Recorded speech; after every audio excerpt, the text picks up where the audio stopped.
যুবকদের কথা কি বলবো, এরা তো এক একজনের 4টা-5টা করে গার্লফ্রেন্ড। এই যে মোবাইল একটা পাইছে, মোবাইলের ভিতরে ফেসবুক আইডি খোলা, এক আইডির কয়টা করে গার্লফ্রেন্ড? 3টা, 4টা, 5টা, খালি চ্যাট করে, এরা মেসেজ দেয়, করে মেসেজ দেয়, ঠিক কিনা? একসাথে 3টা 4টা গার্লফ্রেন্ড মেনটেন করে, কষ্ট কম না বেশি? আর গার্লফ্রেন্ড গুলো এমন আজকালকে, চকলেট দিতে চকলেট দাও, রোজ দিতে রোজ দাও, তারপরে কি আরো কতগুলো ডে আছে, কি আর এক বলিস না ভাই। তারপর এই যে পুতুল কি বলে, টেডি বিয়ার ডে, দে পুতুল দে, আমারে টাকা দে, পয়সা দে, আল্লাহ আমি আল্লাহর কাছে দোয়া করি, আল্লাহ তুমি একটা মানি ডে বানায় দাও, ঠিক কিনা? মানি দিতে মানি দাও, আসলে নাই, চাহিদার অভাব নাই। এর মনে করেন যে মাত্র ভর্তি হয়েছে কলেজে, এত টাকা কই পাইবো? বাপ মার থেকে চুরি করা ছাড়া আর উপায় নাই, এত বাপের পকেট মারতে হবে, নাহলে ঘরে চুরি করতে হইব, আর নাহলে ডাকাতি করতে হবে, ঠিক কিনা? এরা একজনের 3টা 4টা করে গার্লফ্রেন্ড।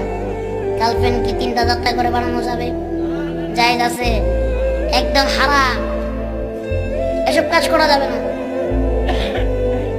এসব কাজ কখনো করা যাবে না। আল্লাহ তাআলা আমাদের যুবকদেরকে বোঝার তৌফিক দান করুন, জোরে পড়ি আমিন, আরো জোরে পড়ি আমিন।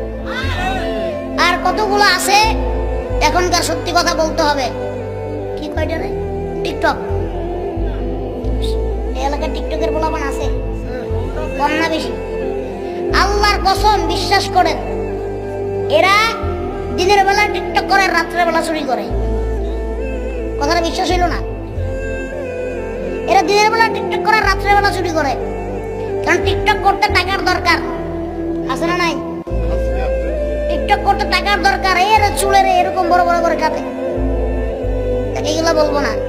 টিকটক করতে টাকার দরকার, সব মনে করেন 2000 টাকার কোন রকম একটা ফোন কিনছে, একটা ট্রাইপড কিনছে, আর এমন প্রতিবন্ধী, ওইটার ভিতরে আমি টিকটক করলে আমি বলি ওটা প্রতিবন্ধী, ঠিক কিনা? কি গান ছেড়ে দিয়ে এরকম করতেছে, ওরকম করতেছে, নাচ দিচ্ছে, ড্যান্স করছে, কি বলে না বলে ও নিজেও বুঝে না,